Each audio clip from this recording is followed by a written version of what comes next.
We'll go ahead and get started. Thanks everybody for joining us today. I am Will Letchworth. I'm the Carolinas area manager for WSP. It's a shame we're still having to do this thing virtually. I was telling somebody earlier today that about this time of year, and I guess I'm dating myself a little bit here, but my Facebook memories start to fill up with Southern District meetings of the past, and I am looking forward to the time when we can all get together in person. It would have been really nice to be in Wilmington this time of year. We would have had a great time. But thanks to all of the committee that's helped put this virtual meeting together, and certainly thanks to all of our presenters today for agreeing to present. I want to start by thanking all of our sponsors as well. You can see here on the screen our elite sponsors for the meeting.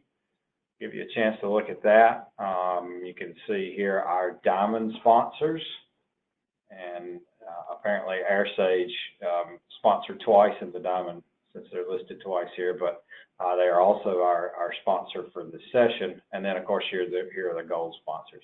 So we've got some really interesting presentations today. I'm very excited about hearing from all three of these groups. I am going to go ahead and introduce all of our speakers and give you their bios while you watch this video. Hopefully it's running okay. And again, say thank you to AirSage for sponsoring this session. But I'm going to introduce all of our speakers, and then I want to shut up and let them take it away. Please enter questions in the chat box, in the questions box, and after each one of the presentations, I'll get back on and read out a couple questions as we have time. But to start with, Abby Lorenzo is the Deputy Director for the Wilmington Urban Area Metropolitan Planning Organization. She has 10 years of transportation and planning related experience, working in both the private and public sectors. This experience ranges from traffic and transportation consulting engineering to current and long-range local government planning. Her current work includes overseeing the MPO's long-range planning services and coordinating with other regional and statewide transportation planning efforts. Abby has a Bachelor's of Science in Civil Engineering from the University of Vermont and is currently pursuing a Master of Public Administration from the University of North Carolina, Wilmington. Presenting along with Abby today is Dr. Zachary Bugg, who's a Senior Engineer at Kittelson Associates in Wilmington and has over 8 years of experience in transportation engineering and planning. In addition to multimodal planning, his work includes research and training, feasibility studies, alternatives analysis, highway safety, and roundabout design. Zach is a registered professional engineer in North Carolina, Maryland, and Virginia, and is a graduate of NC State University and Mississippi State University. Thanks to both of you for presenting today. Our second presentation will be from Julien Refour for UrbanLogiq. Julien's a McGill University graduate with a master's in experimental nuclear physics. He currently leads data science efforts at UrbanLogiq, including data science project research, developing data cleaning pipelines, and building predictive models that power UrbanLogiq's platform. Julien's team supports transportation departments across the U.S. to access and analyze their data for fast insights. Thanks, Julien, for presenting today. And then our final presentation from today will be from Streetlight Data.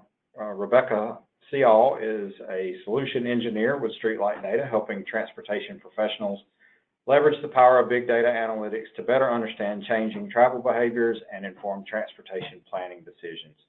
Prior to joining Streetlight, Rebecca worked for 8 years as a planner in the Richmond area, focusing on GIS applications for planning projects, data analysis, and project completion. Rebecca holds a Master's in Urban and Regional Planning from Virginia Commonwealth University and a BS in Urban Studies from the University of Pittsburgh. And joining Becca today will be Julie Hirni. Julie has 20 years of successful sales and strategy leadership in SaaS analytics and emerging technology organizations. Over the last 4 years, she has served as director of the Southeast for Streetlight Data and works with state and local transportation agencies throughout the Mid-Atlantic and Southeast. Julie holds a BA in Public Relations from the University of Wisconsin-Whitewater. So, as you can see, a very distinguished panel today. So, to start the presentation, I'll go ahead and throw it over to Abby and Zach. Thanks, Will. Can everyone hear me? And Zach is going to be directing the PowerPoint today, so I'll give him a minute just to pull up our slides.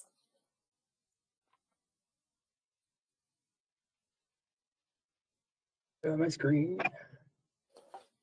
And looks like we're ready to go. Abby, you see the right screen? Yeah, it looks like I'm seeing presenter mode.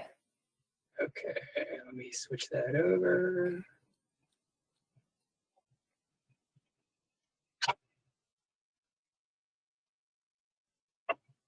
And we are ready to go. Still presenter mode. Still in presenter mode. All right, thank you. Good afternoon, everyone, and thank you for this opportunity for us to present on the WMPO's use of vehicle probe data in our congestion management process.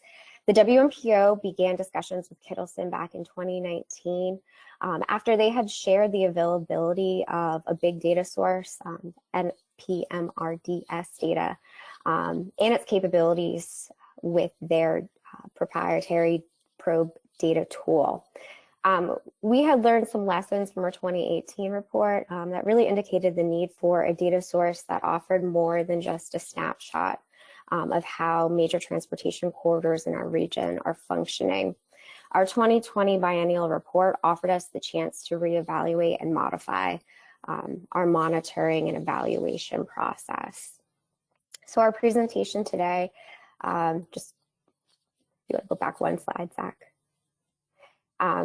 Our presentation today, we're going to go over some project background, talk about what the congestion management process is, how it's unique to how the WMPOs is unique since it's case by case per MPO of how we set up our congestion management process.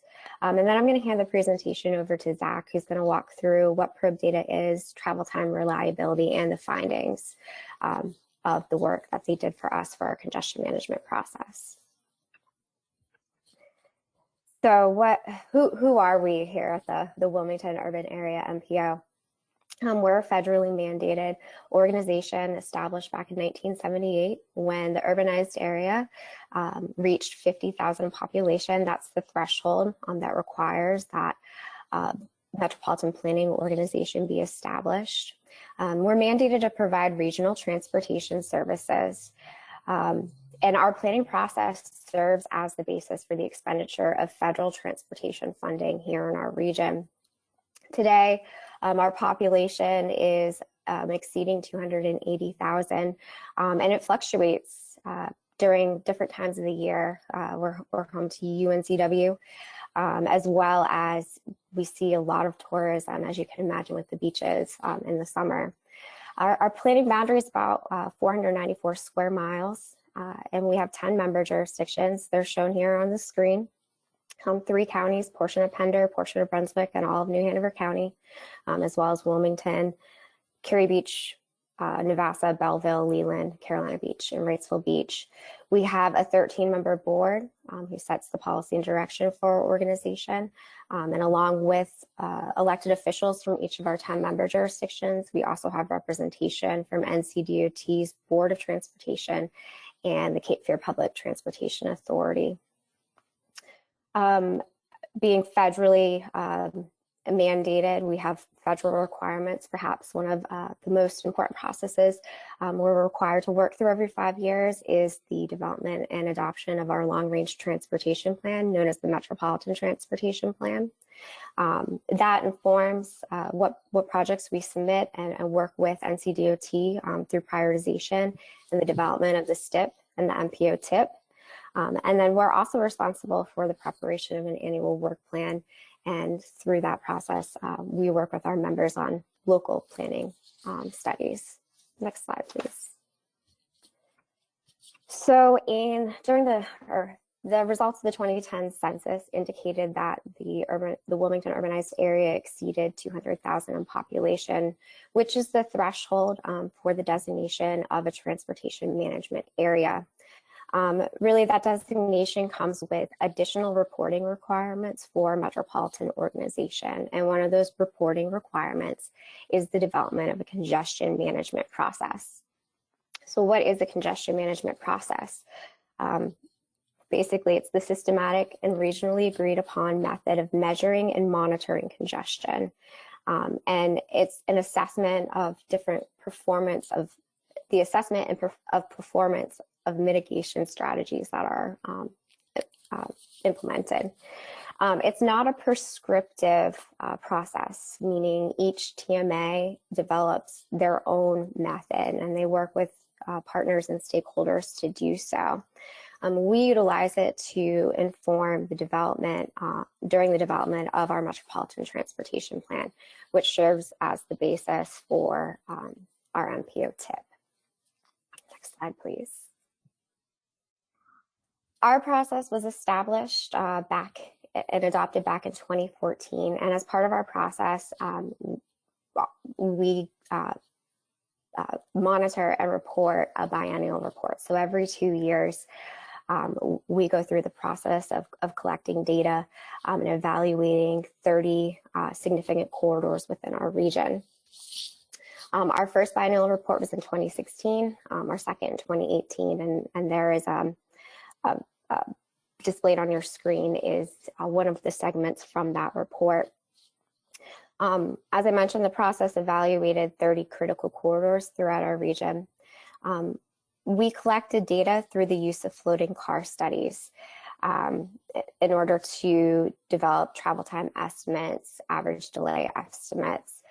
These are very labor-intensive studies, and really they provide just a snapshot of corridor conditions and don't really factor in things that may be happening seasonally, like the summer flux.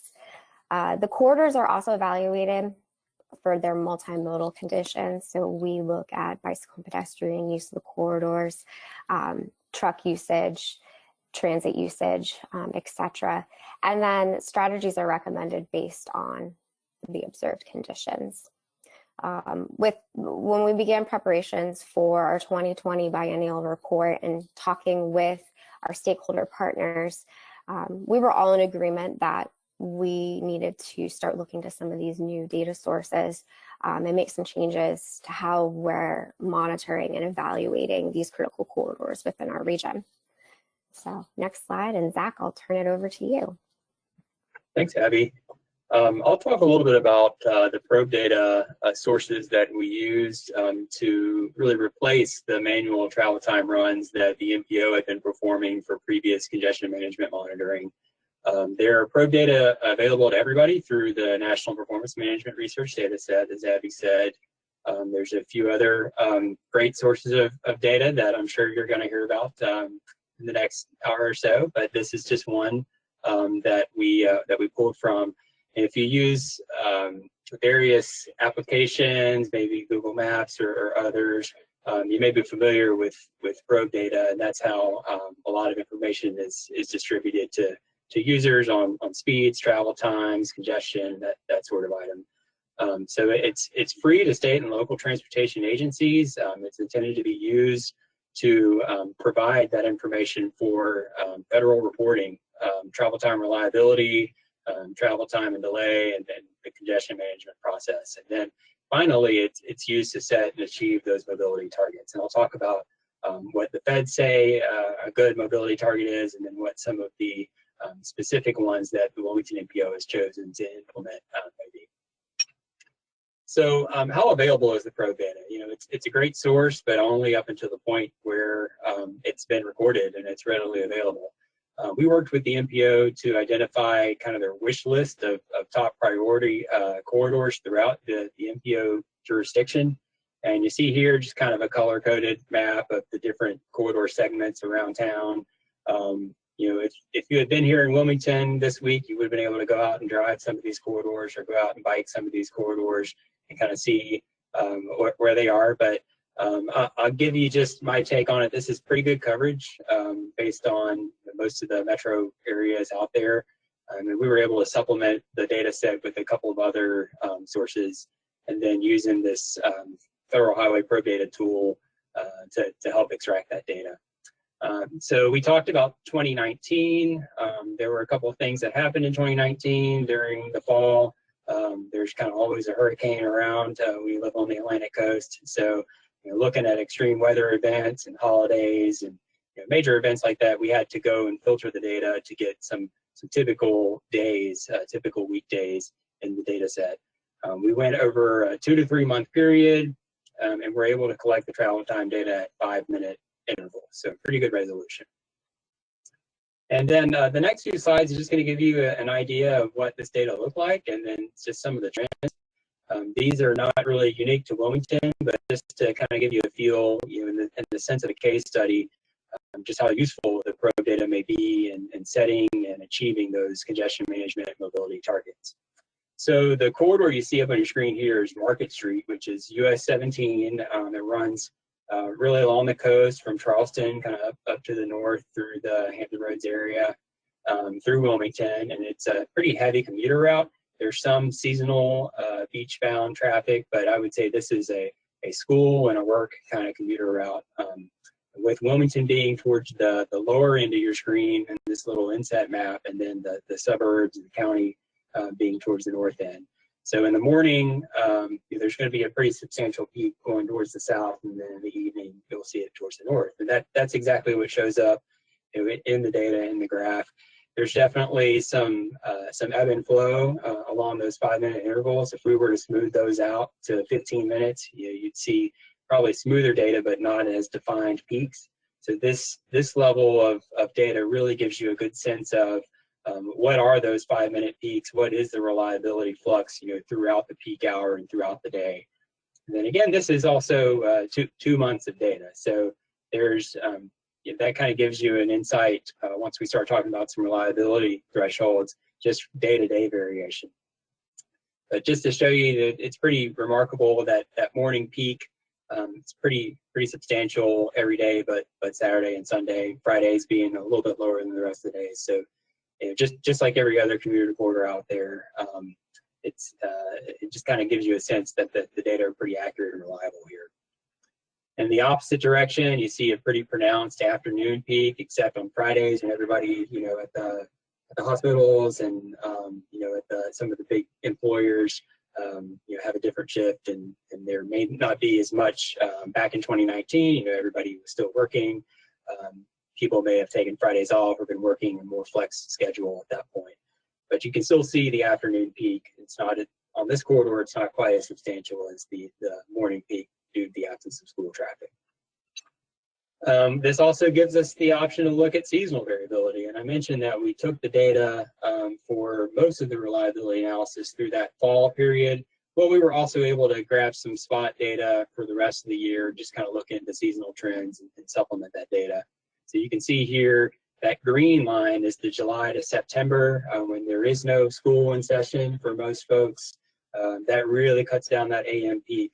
So you can see there's pretty high flexibility throughout the year. Again, this is not a big beach traffic street, so you don't really see that pronounced summer peak, except for maybe in the evening when commuters are still commuting.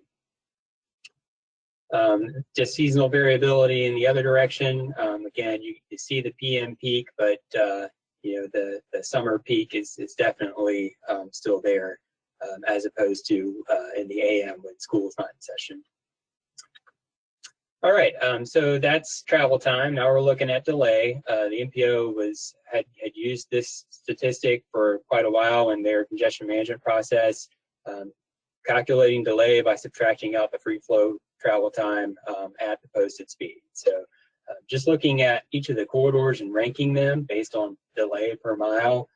If you visited Wilmington, these corridors are pretty intuitive. College Road is the end of Interstate 40, which goes through much of Southern District and throughout the U.S. But there's a couple other corridors in here that would stand out to you, just to kind of show you there's a variability. There's some corridors that are probably less than a minute of delay per mile, and then even the worst in Wilmington is about a couple minutes of delay per mile. In the afternoon, the delay was more pronounced, but you generally see some of the same trends on those corridors. Now let's get into travel time reliability, and this is what Federal Highway has been really interested in the last few transportation reauthorization bills and some of the policy that's been set. Getting into different measures of reliability, the specific measure here is based on the 80th percentile travel time You could look at other things like 95th percentile travel time, but that 80th percentile travel time, which is 80% of the time you're going to be on time if you leave this much buffer. Once you in comparison to your average travel time. If you wanted to go more strict, you could look at 95th percentile, but 80th percentile is pretty normal kind of expectation. You would think that if you don't want to set too much, I guess, buffer time when you're really looking at reliability goals and travel time reliability. So the FHWA, they recommend that an MPO set a goal of 1.3, so that is 30% buffer time in relation to the average when you're looking at 80th percentile. 80% of the time, if you add 30% of your commute time on, you're going to arrive on time. That's basically what it means. They recommended this across the entire MPO study area, that an average of 1.3 would be met. So keep that number in mind when we start looking at some of the results here, with the option that individual MPOs can set their goals lower than that if they wished. So, and by lower I mean more stringent. A 1.2 saying that only 20% over the average is acceptable. So when we start looking at the corridors within Wilmington, in the AM peak hour, there's no corridor with a 1.3 or higher. There are several with 1.2. So this says that in general, travel time reliability in Wilmington, although the average citizen may not tell you this, it's actually better than the federal requirement on most of the corridors. Traffic is fairly reliable, over the course of the entire 1 to 2 peak hour period. In the PM, there was one corridor over 1.3. It's a really small segment of pretty congested urban corridor. I happen to live on it. The MPO is also located on it, so we're pretty familiar with 3rd Street. But again, in general, most corridors still pretty reliable. And just getting into a day, over the course of the day, you can see how that 80th percentile buffer, that really changes when you get into the peak hours. So you may have very small changes in the actual travel time, but it's really the reliability that people experience. Because if you're leaving at 6:30 in the morning to try and get to work at 7:30 or something like that, I'm speaking on an individual basis because I like to get in early. But let's say you want to leave 30 minutes, your typical commute time, that would need to be increased by a factor of 30% if you leave in the AM peak hour. But if you were to stagger your shift and leave earlier or later, then you may not need quite as much buffer time.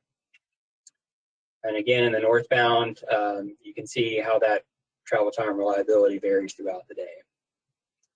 So, what the study came to tell us was there's a pretty efficient process that you can take towards using this probe data to look into travel time reliability goals, supplementing the congestion management process, identifying project needs, things for submittal to state DOTs and various funding mechanisms.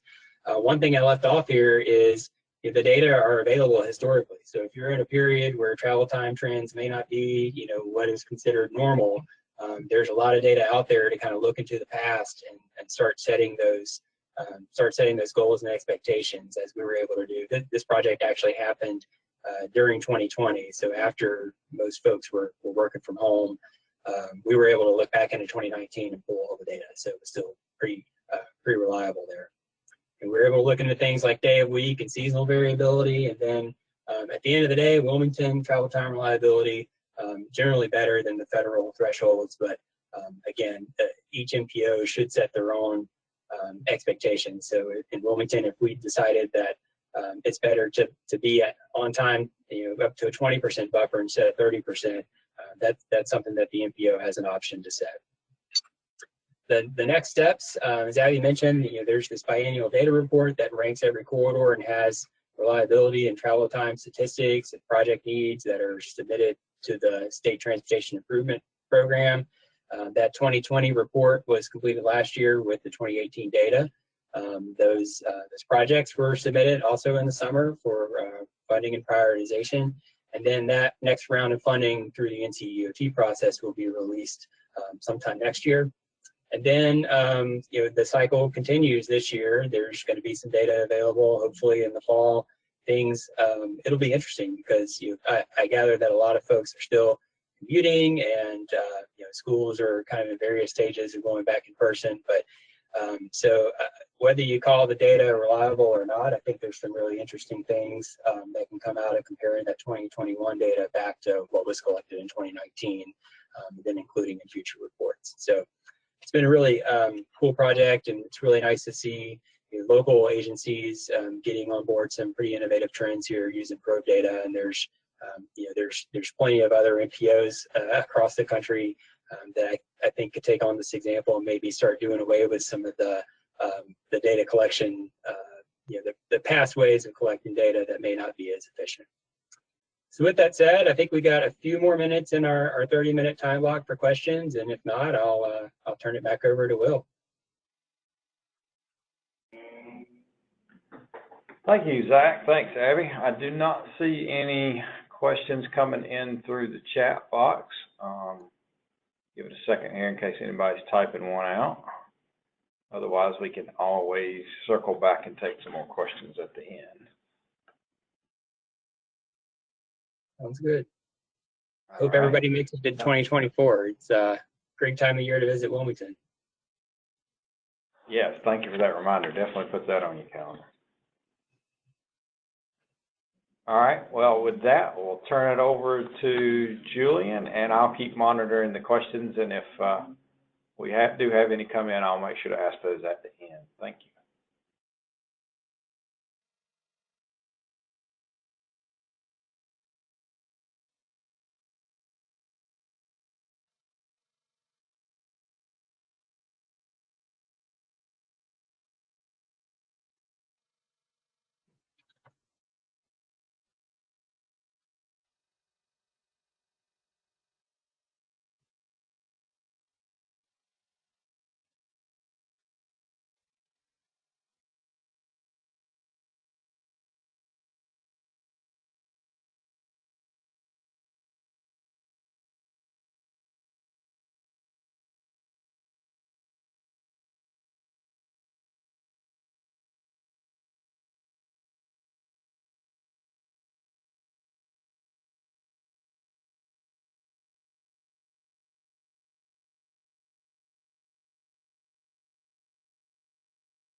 Looks like I might have to leave the meeting and come right back to allow the screen sharing to actually work. So I apologize for that. I will be right back.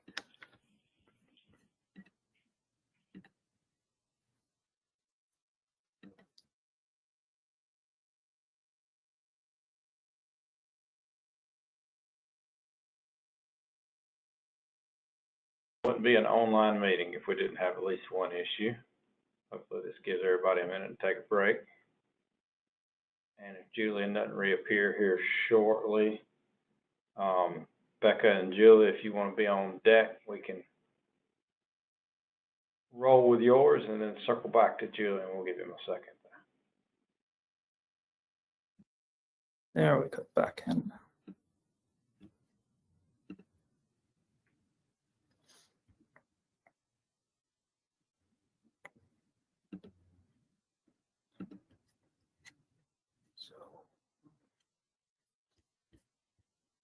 Hopefully everyone can see my screen. Yes, sir, we got you. Perfect. All right then. So first of all, thanks for the opportunity to present. I'm really excited to give you all a bit of a rundown on some of the work that we've been doing with the city of San Jose around Vision Zero. And so that's it, let's just hop into it. So we're gonna go over a few things. Of course, we'll go over UrbanLogiq, which is the company that I work for and the company that's seeing fit to undertake all of this work with San Jose, and then we'll go over the actual work itself. We've been doing it for a couple of years now, give or take I think about 3 years, we've actually actively been engaged with San Jose. So that has given us quite a few opportunities to actually get into the data that they collect, as well as try out a couple things. So we'll go through some of the process that we follow to actually be able to work on crash data with a Vision Zero spin. And then we'll, given what we've done so far, we're going to have a look at what might be in the future and what we might be to actually see going forward. So, so a little bit about UrbanLogiq. UrbanLogiq, we're a software platform made exclusively for government. We're a startup. We were founded in 2016, and our co-founders are a mix of private industry as well as have a mix of private industry as well as government experience. And the idea of the company really came around where our CEO, Mark Masong, he was working for the Ministry of Health up here in British Columbia, Canada. And he had a friend, Herman Chandy, who at the time was working in a Silicon Valley funded startup. And Mark, who's in charge of deploying millions, if not billions of dollars in funding to build things like hospitals, had access to a fraction of the data that Herman, our COO, had access to in his Silicon Valley startup. So that came to the realization that this data is out there. It's just not accessible or not easily accessible to those who actually spend their time managing and building the communities that we all live in. So with the realization that there's this large gap in government, UrbanLogiq was founded. We're at 25 employees right now and currently growing. So Vision Zero, I'm sure to some degree, just about everyone has heard about this at this point. But for those who haven't, Vision Zero is a program that started in Europe.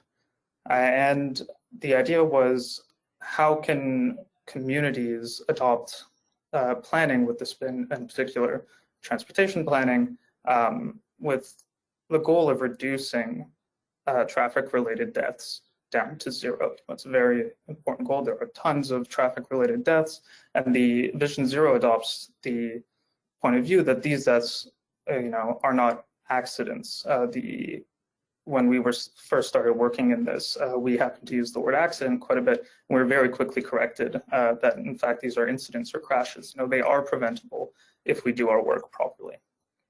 So San Jose in particular, which is our kind of like showcase client and partner in the Vision Zero space right now, they adopted Vision Zero in 2015, and they have constantly updated their strategy going forward, and UrbanLogiq has been a big part of that.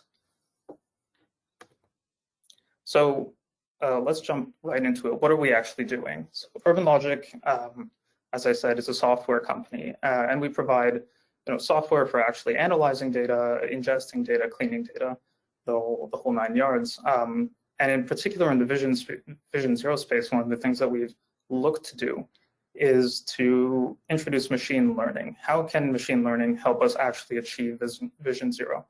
And if you're not familiar with machine learning, it's an important space that's starting to really show results in basically across all transportation planning and government functions in general. But in order to use it, you actually need to define a question. What are you going to try and solve using machine learning? It's not just something that you can kind of like slap down and it'll fix your problems. You need to be very precise.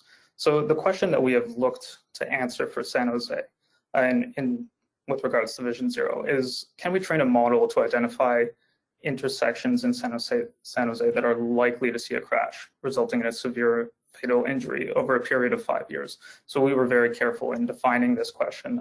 Some of the things that went into this are when you actually look at the crash data over time, which is reported by police officers, there's a distinct dip somewhere around 2012, somewhere around then, where it looked like the number of reports were going down quite significantly. In fact, that was just a change in the reporting behavior of the police officers. So we decided to use the previous 5 years as sort of our area of interest. And how do you actually go about answering such a question, right? And it's more of a process, right? The answer to can we do this actually comes from a couple of steps. And the first one, and arguably the most important one, is data collection. What kind of data exists? You could imagine if you want to look to determine whether or not an intersection might see a crash resulting in a severe or fatal injury, you should probably have some crash data. San Jose had over 10 years worth of crash data. They also had a, kind of a robust GIS department, which had been dedicated to creating tons of GIS data sets that were available to both us and the public. A very, very rich data set that I would say heavily contributed to the ongoing success of actually being able to use ML in this space. And a third data set that we went out and got are connected vehicles. And these really allowed us to bring some pretty unique points of analysis to actually creating this model. And I'll go into that further going on. So the next step is feature engineering. And this is kind of a term that's used in the machine learning space. Features are any sort of quantitative way that you can think of describing, in this case, the intersection, the kind of area of interest, if you like. And we usually break these down into sort of two kinds of features. One set of features are the characteristics of the intersection. So you could think of these as, the angles of the intersecting roads, what kinds of speed limits are present. Is it a signalized intersection versus not? These kinds of characteristics that don't really describe what's around the intersection or where it is, but really just focus on the intersection itself. And then there's something that we like to call contextual information. You can also think of this as the built environment, but it's not limited to that. Contextual information can go from, are there bus stops around? What are the heights of the buildings? How many buildings? Even, what kind of demographics live in the area? Are there businesses? If there are businesses, what kinds of businesses? So the contextual information is really, actually turns out to be very important in actually being able to predict whether or not an intersection is dangerous. And all of this leads to model creation. And model in this term, in this sense, is usually in machine learning, it's a machine learning model that takes these features that we've created and outputs the answer to our question.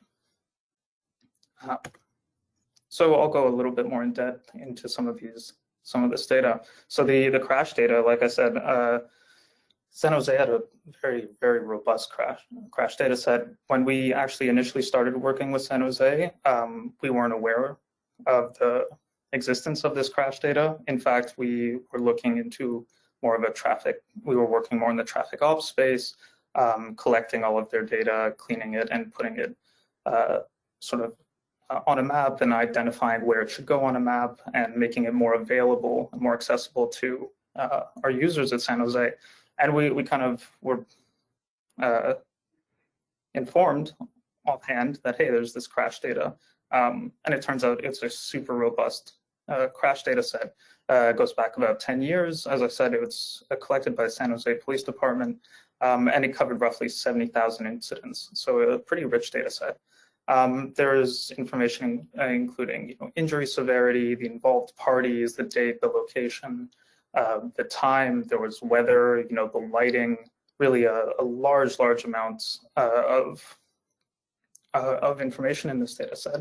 And one of the interesting things I think that we very quickly noticed is when we looked at sort of the cause of the reported causes or reported types of crashes that we were seeing. One of the immediate things that jumped out was this, just about 23 or 24% had the crash type as other, which is a little unfortunate, but that is something that is being changed as San Jose goes forward, is being able to report on being more precise about the actual types of crashes. But besides that, we had also a rich variety of crashes, and as delineated by the police department. So I mentioned GIS. This is huge, actually. I would say, besides crashes, the most important source of data that can go into an analysis such as this. San Jose had tons and tons of GIS data. Road segments, sidewalks, building footprints, intersections, signalized intersections, bus stops, demographics, zoning, you name it, they had it and it was available, which allowed us to generate some really, really interesting features. In particular, just the intersections and the roads themselves allowed us to get some proxies for intersection geometries. Not nearly as rich as something like an intersection geometry diagram, but we could actually analyze the angles of the roads coming into an intersection, and things like how much sidewalk area is there around, are there tall buildings that might be pedestrian generators. All of these data sets, while kind of by themselves, you might not think to bring them into such an analysis. The second you start bringing them in and incorporating them, they build really, really amazing features that are quite powerful. And then connected vehicle data. So this was the third data set that we brought in, or source of data. We actually saw very good results early on using just the crash data as well as the GIS data. But what connected vehicle data provides is a rough estimate of about the behavior of 5 to 15% of vehicles on the road. That was the penetration rate of the provider that we used. And there are a couple really, really interesting things that you can use this for. One of them is just being able to get up-to-date speeds, counts, headings, an up-to-date actual indication of how traffic is moving in and around an intersection. Before something like connected vehicle data, you might have to actually commission a study, go install some hardware. Connected vehicle data provides this data kind of blanket across the entire city, wherever you'd like to investigate, and we got about a year's worth of data. So we had a lot of information about how traffic was moving in and around intersections. And an additional really, really interesting feature was something called harsh braking events. The provider did an extra bit of analysis on these vehicles, and whenever a vehicle underwent a deceleration that was above a certain threshold, that was marked as a harsh braking event. And this plot that you can see on the right, the smaller dots, these are harsh braking events, and these sort of gray egg-shaped features, those are actual crashes that occurred. And you can see harsh braking events occurring, at the same intersection as where an actual crash occurred. So we're not talking about necessarily these are harsh braking events that correspond to crashes, although they might. But what they do provide is something that we sort of thought of as a surprise factor. How often do drivers suddenly have to step on the brakes when they go through this intersection? And does that itself have anything to do with how dangerous an intersection is? So this step that I called feature engineering, how does it work? So we take our two data types, GIS and connected vehicles, and they have different features themselves. So the GIS had building footprints, bus stops, road segments, intersection locations, you name it. And then we turn them into something that actually describes the intersection in some way. So the building footprints we use to evaluate the built environment. We also included the bus stops in that. The bus stops we were able to use to evaluate transit availability. And of course, the intersection locations, which I've highlighted sort of the dependency on in blue, you can see it's all over the place. Very, very important data set to actually being able to do this analysis. The road segments as well, very important. So we were able to develop things like speed differentials, get proxies for intersection geometries. And this was all from the GIS data. And what's important to note is the GIS data actually allowed us to build things for the connected vehicle data, or using the connected vehicle data. So the GIS is really core to all of this, and very important and extremely useful. So the connected vehicle data, like I said, we were able to use the braking events to develop something called a surprise factor, which was the ratio of the number of vehicles that went through to the actual number of harsh braking events that were observed. So, you know, given many vehicles that come through, if many of them do have harsh braking events, that indicates that there is something that drivers are having to react to. We're not sure what it is, we don't know, but we do know that they do seem to have to react to something very quickly by stepping on the brakes. We were able to get proxies for turning movements, as well as speed profiles coming up to and going through the intersection. So connected vehicles provided some very rich features. However, it wouldn't be possible without this GIS data. So neither of these can be really used in isolation. They need to be combined to actually show some use. So when we talk about a model, I alluded to this earlier as to what does this actually mean, right?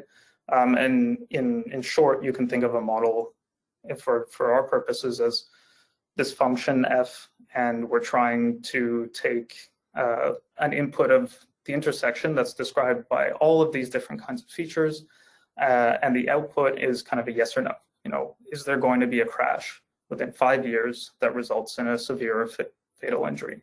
And when it comes to model selection, what we mean is we're actually trying to pick what this f will be. And this f, there are tons and tons of machine learning models out there, and we're trying to find which one works best given our question and the way we describe the intersection. So, like I said, there are tons of them, tons of models out there to pick from, but they all have their pros and cons. For example, linear models, they're very simple, they're very fast, they're interpretable. However, they're not that performant, which means, you know, with regard, are they actually capable of identifying dangerous intersections? Yes or no? And usually linear models don't perform as well as these other two classes that we'll look at. Neural networks, all the rage. Again, I'm sure many people have heard of a neural network. I won't go into the details on how they work, but suffice to say they can be extremely performant. There's a couple downsides though. They need a ton of data, and it's actually very difficult to interpret what or why, what is happening and why it might be happening. And that's because these hidden layers, what actually goes on in there is kind of a, you know, it's a mess of math and numbers, and it can take what look like very reasonable outputs and transform them in ways that you can never imagine to get your outputs. So they're very powerful, but when it comes to actually being able to answer the question, why is this intersection dangerous? Actually, neural networks make that very difficult. So the third class are decision trees. And the best way I can think of describing decision trees is is a nested set of heuristics, really, is a bunch of yes or no questions that you're answering. You know, is the ADT higher than Y? If yes, then go here. If no, then go here. And that's essentially all a decision tree is. They've been shown to be pretty performant, in some cases as performant as neural networks. They're interpretable. They do have a couple cons. Sometimes they try really hard to predict or handle outliers. So you have to be a little bit careful. But overall, we found over all of our work that decision trees are a good balance of they're performant, they're interpretable, and they seem to end up working very well in a vast majority of use cases. So up to date so far, a couple results. Just going into a bit of an analysis of some of the features that we created, these two right here, and there are tons, but I just wanted to give sort of an idea of how we, some of the more important ones. One of them, as I imagine a lot of you might be able to guess, is that, you know, the speed limit and the effective speeds of vehicles going through and coming up to these intersections is really important. Really, really important for determining whether or not there will be a severe or fatal injury that occurs there. It's important to note that because we're not trying to predict whether or not there will just be a crash. Sometimes a crash could be a fender bender, in which no one gets hurt, maybe a little bit of whiplash, but hopefully nothing too life-changing. So it's important to delineate between crashes and crashes that result in a fatal or major injury. And Vision Zero itself actually delineates and focuses on fatal or major injuries as the sort of the target to bring down. So this plot on the left, we're seeing the difference in speed limit of intersecting roads and the percentage of intersections that have no injuries in green, no fatal or major injuries in red, in blue, and then one fatal or major injury. And you can see fatal or major injuries as the speed limit goes up, they're more prone to getting to actually having fatal or major injuries. Likewise, the sum of the speed limits. So this is just if we take all the speed limits going into the intersection, what is their total? And likewise, we're also seeing that as that total increases, you're more likely to get intersections that have fatal or major injuries. And this turned out to be one of the most important features. And these contextual features I spoke about, they're really powerful. It turns out on their own, they're actually more powerful than the intersection features, which was a really big finding and really important. So this plot, to be brief, these curves, as they get closer and closer to the top left, if you could imagine you're kind of pinching the curve and pulling it up to the top left, that means that the model is performing well. This dotted blue line is sort of if the model was performing as well as a random guess. You don't know anything about the intersection, you flip a coin and say yes or no, it's dangerous. And these different curves show the different kinds of features that we used. So when you just use the road features, or rather the intersection features, you see, it is actually learning something. It is able to identify dangerous intersections, but not that well. When you bring in just contextual features, which is green, you start to see, increased performance. And when you start bringing in both, you see, that they both contribute to actually being able to identify dangerous intersections. And we sort of threw in a kind of a freebie here, which is just if you include the incident number. So if you knew that there were lots of crashes, but you didn't know whether or not those were resulting in fatal or major injuries, is that a useful bit of information? And the answer is yes. So you might notice I haven't really mentioned the connected vehicle data. What we found actually is that so the plot on the left, this sort of describes how important some of these features are. So you can see that, the speed limit range, the speed limit mean, bike, whether or not there are bike paths, the zoning, building footprints and things like that. This is a model that was trained using only the road property, the intersection properties, as well as the built environment and the contextual information. And you can see the top, the most important features really are, speed limits and bike paths and things like that. But the second you start including this connected vehicle data, actually many of the features that come from the connected vehicle data, which are these features that are prepended by CV, they suddenly appear. So we're seeing a very, very hard evidence here that the features that we were able to create from connected vehicles contributed quite significantly to actually being able to determine how dangerous an intersection was. So just to summarize, so far, speed limits, as I'm sure many people can guess, are very important for determining how dangerous an intersection is. But so are the contextual features. You can't just take an intersection kind of in isolation and really be able to tell how dangerous it is. You need to know what's around it. And some of the reasons that we're thinking this might be for is, for example, for the buildings. If you have tall buildings, those might generate many pedestrians, which in turn might indicate, a likelihood of pedestrian related crash or something like that.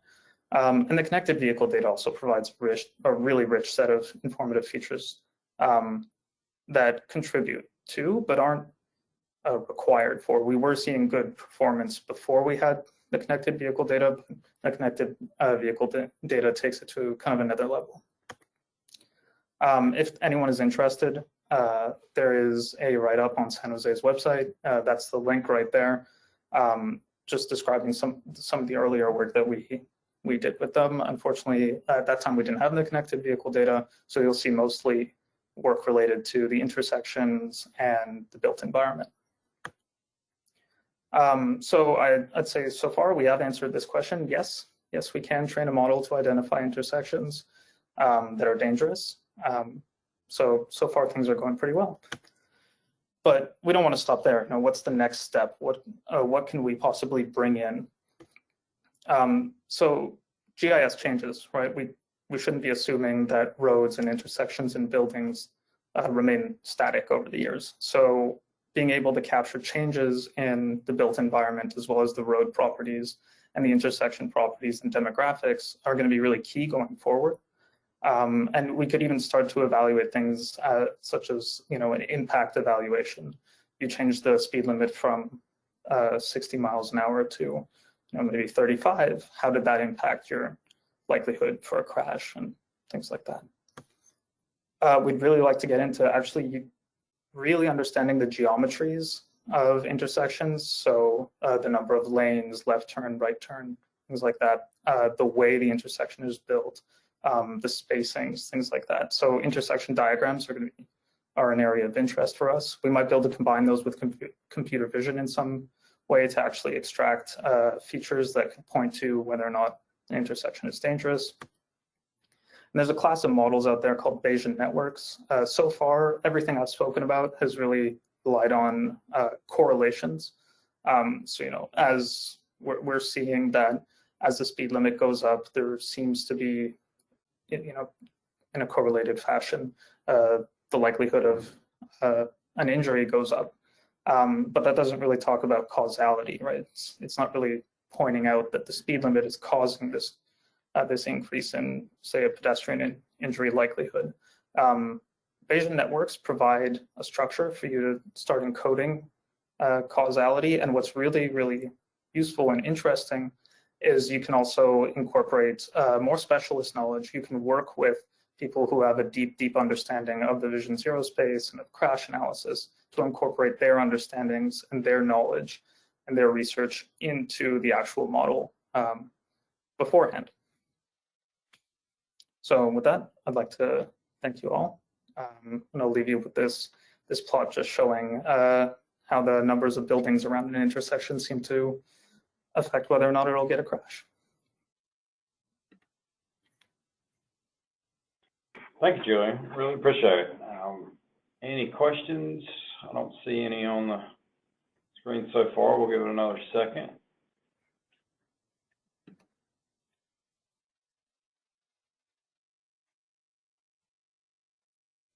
All right, don't see any coming through. Like I said, we can always circle around back at the end. So thank you again, Julien. I think I do see one real quick. This is from Matthew Stanley at Clemson University. His question is there any plan to code crash reports or quantify potential driver characteristics in order to improve these models? Yes, so we are looking at that. There's a couple, so the crash reports, we really use the tabular data as is, but what we did not incorporate was things like narratives, as well as crash diagrams. So just like the intersection diagram, we'd love to actually get into crash diagrams and be able to really analyze how crashes occurred at intersections versus whether or not there was a crash. And I think that will tie very nicely into things like the Bayesian network. And I'm sorry, what was the second half of the question?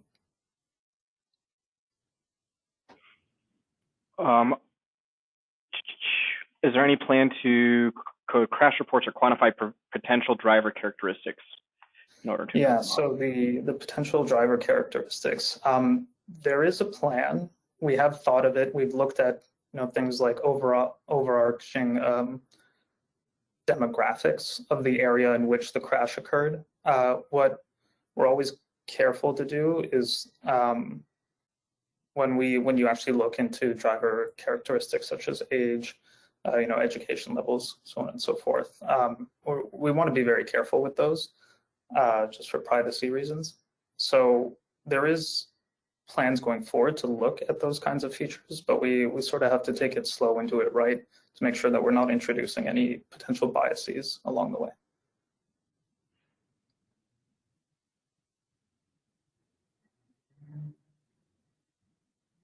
All right, Julien, we do have a couple other questions coming in.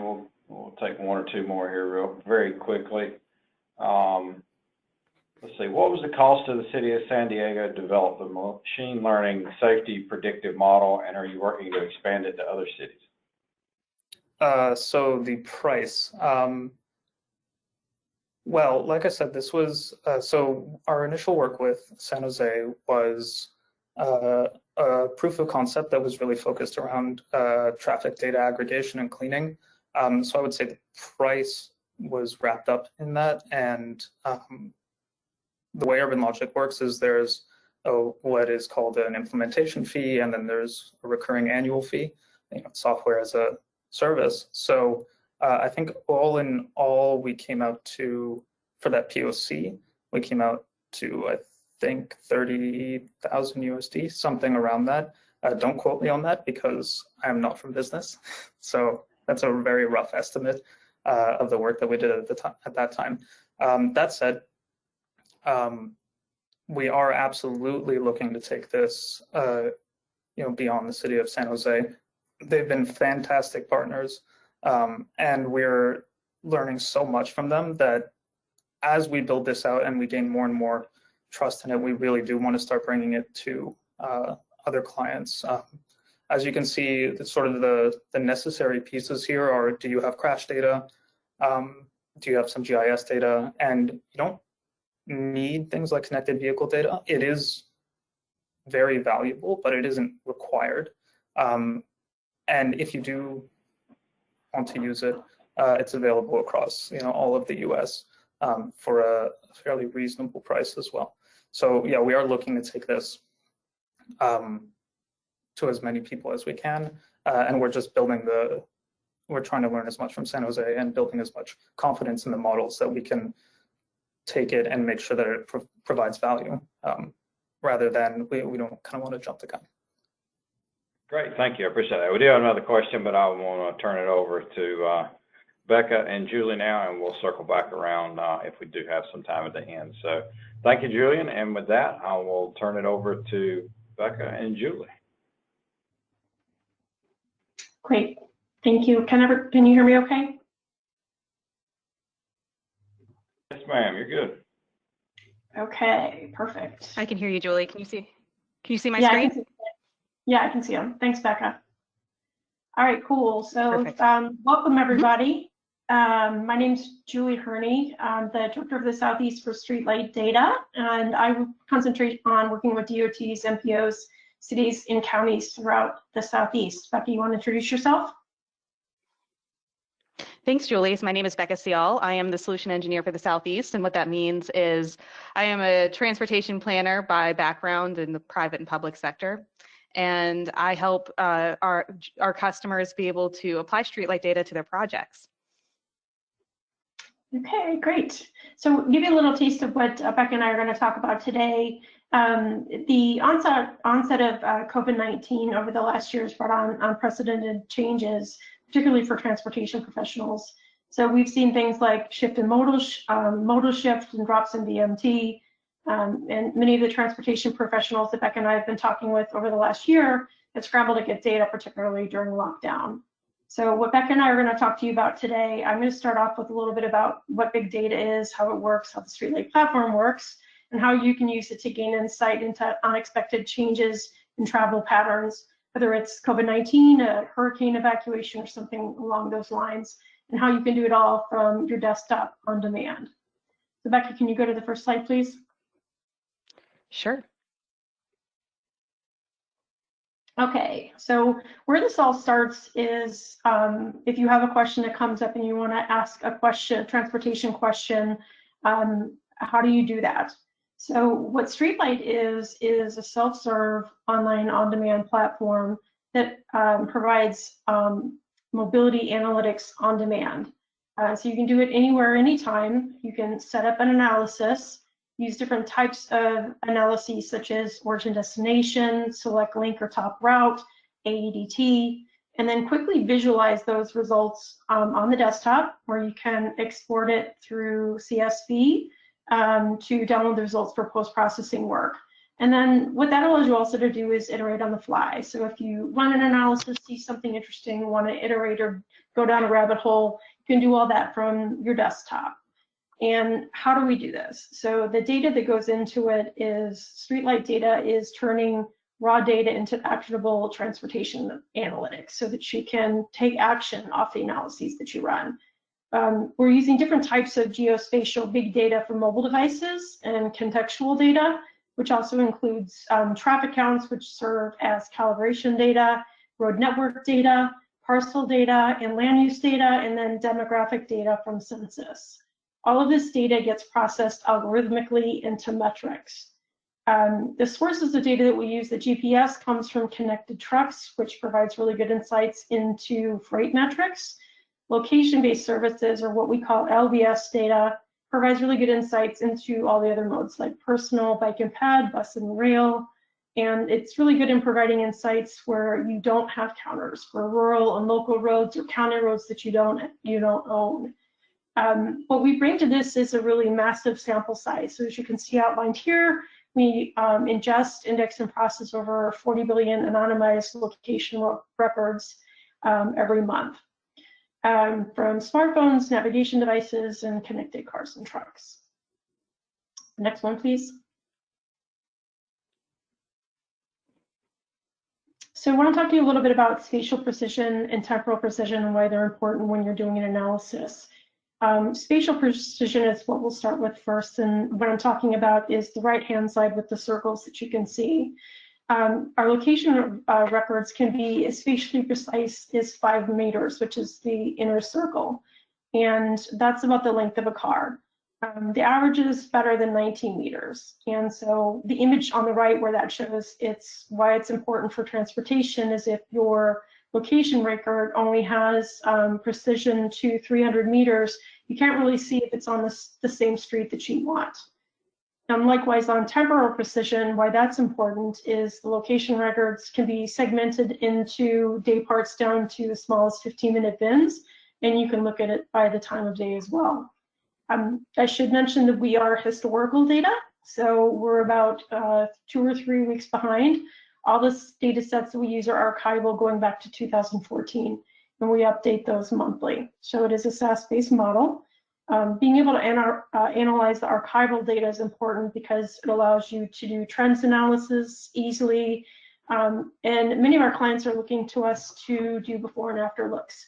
So whether that is whether you want to measure a reduction in travel time along a corridor or prove return on investment of a safety countermeasure or something of that nature, that's why that's really important. And lastly, we're also really committed to privacy protection, and all the information that we get is de-identified and aggregated by our suppliers before we get it. So we don't have any personal identifiable information in our databases, and everything is aggregated, as I mentioned. They only describe group behavior, never individuals. Can you hit the next one, Becca? All right, so we've talked about a little bit about the data sources. We've talked about the modes. Some of the things that you can do with these types of projects when you're trying to answer transportation question is pick the type of analysis you want. So whether it's an OD, top route, a turning movement count, into a turning movement count or AT on virtually any road in the country, and as well as a lot of other core metrics. Some of the things that you can see under trip attributes, you can get a trip speed, length, or circuity, travel time, trip circuity, inferred trip purpose, or demographics from the census. So lots of different things that you can do when you're creating these analyses. And now I'm going to turn it over to Becca to show you what the visualizations look like. Thanks, Julie. So the next part of the presentation, we'll talk a little bit more about some of the questions that our customers have asked and how we've answered that using Streetlight data.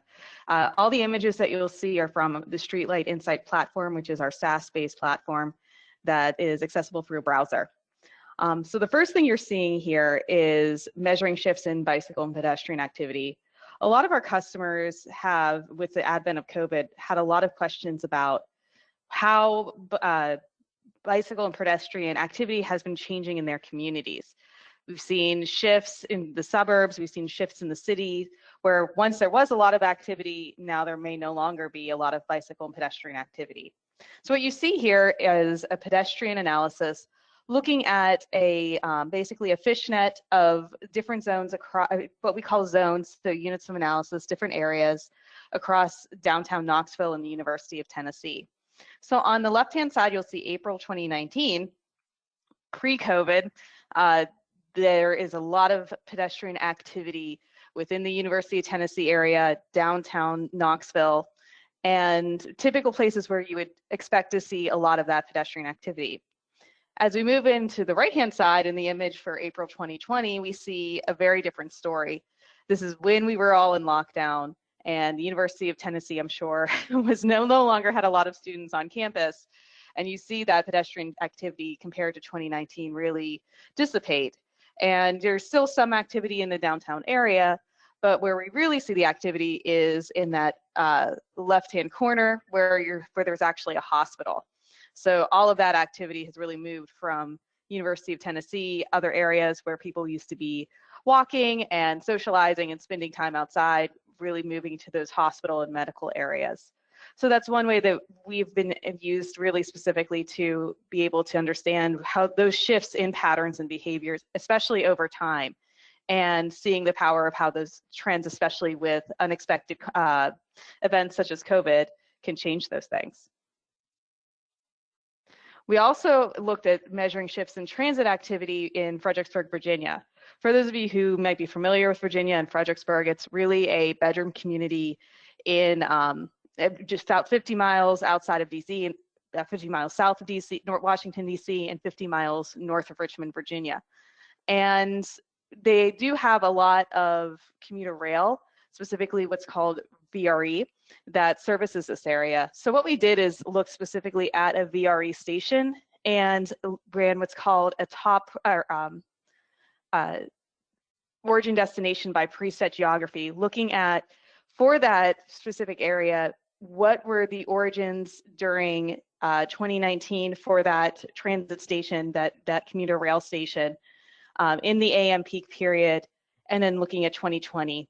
And you can see, as you can see on 2019, it's a much bigger, broader area, and you can see what that really that catchment area is for that commuter rail station and how big it is by that census block group. But when you look at 2020, you start to see that shrink. You do still see essential workers who are still need to get to work, still using that commuter rail, the rail station, but you're seeing that footprint has altered and changed, and no longer has as big of a footprint as it once did. So that's another way that we've been talking to our customers as things have been changing, as they're trying to measure these changes across different modes. This is another way that we've been able to help them understand what those differences are with the power of archival data and that location-based service data that Julie mentioned. Now, another thing that we can look at, and we'll move away from looking at archival data over time and just look at being able to understand some of the more industry-focused things that a lot of us as transportation planners look at, no matter if it's COVID or if it just day-to-day bread and butter work. So what you're seeing here is an outline of the top routes for the Memphis airport. As many of us know here, it's very hard to understand freight patterns and movements from intermodal centers. So typically, a lot of these intermodal centers may know how many trucks are coming and going from their facility, but they don't know where they're going and the routes that they're taking. They may even know their actual destination, but they may not know the routes that they're taking to get there. And that's where our top routes analysis is really powerful and comes in. And so we can actually see segment by segment what the where the routes, the top routes are in the network that they're using. So you can see in this analysis, this is looking at it in a 3D version, the higher the zones that you're seeing, the more trips that we're seeing on that particular link. And in that blue area, you're actually seeing the Memphis airport, which is one of the actually biggest freight facilities in the country, air freight facilities. So it's actually the FedEx hub. So being able to measure where those routes are going is really important for the region itself, because a lot of economic drivers are based on that freight movement.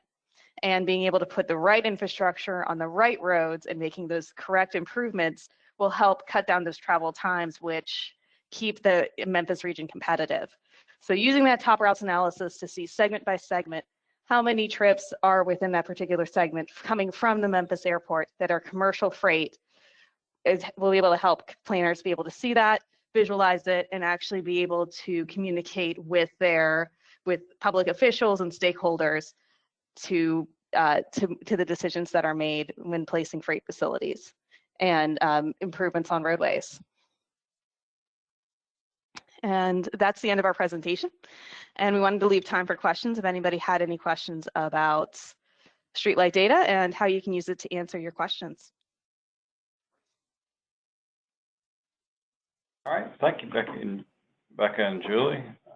We'll give it a second here. See if some questions come in.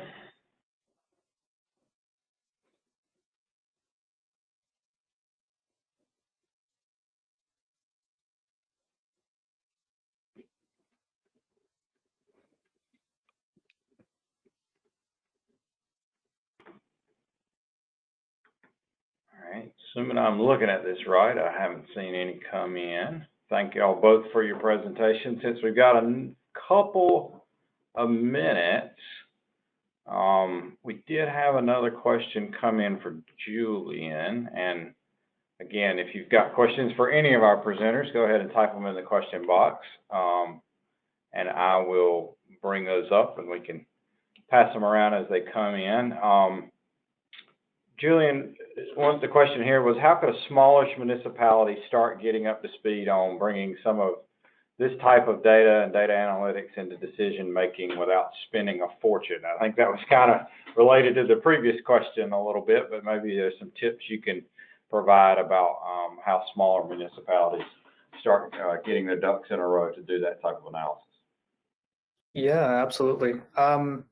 So I don't know if you remember from the first slide on my presentation, or one of the first few slides, I noted, the data gathering, going out and getting these data sets. That's huge. That the city, for the most part, did all of that work themselves. We didn't really do anything. We sort of came in at the end. We're like, oh, it's great. You've got this data. Let's use it for something. So getting started and being able to bring this in is really a matter of organizing your data. The crash data, for example, trying to make it as standardized as possible. It doesn't have to be perfect. Nothing is ever perfect, but trying to get it into a easily consumed format, an Excel sheet or something like that. If you have columns or properties for this crash data, trying to normalize that. Things like even like spelling matter. One thing that is really important is actually getting, for the crashes themselves, getting an accurate reading on where and when they occurred. And that goes down to, if these crashes are reported on by the local police department, or maybe there's a state organization that handles it for you. If you're a smaller municipality, making sure that crash data does have those features is a really good start. And then there's the GIS side of things. If you don't have a really robust, or haven't had the chance to build a very robust internal GIS team that can create some of these really amazing data sets, as far as kind of doing it, I won't say on the cheap, but being able to get some open source data sets, you should really look into OpenStreetMaps for your roads and your intersections. We found excellent sort of a confirmation between what OpenStreetMaps has and what internal GIS teams have. It's free. It's updated regularly. We use it in some of our internal models. It's a fantastic data set. And it's free. I don't know if I mentioned that, but so that's a very important data set to start getting on. They do have things like transit. If you have, if you're looking for other sources of open GIS data, you can look into things called GTFS. So this is a general transit feed that provides some geospatial data, GIS data along with it. I think OpenStreetMaps even has building footprints and things like that. So there's a lot of data out there that's available, that's free, and that's fairly accurate and usable. So if you're looking to get started, it's identifying what you have, doing some work to standardize it. That's really the most important thing. Is it consumable? Is it usable in whatever format you have? And for the GIS side of things, there's tons of open source data out there that you can use without having to break the bank. So there are options. You don't have to really drop a ton of money to get started here. A lot of it is some internal sort of standardization work on your end, combined with being able to access some open data sets that are out there.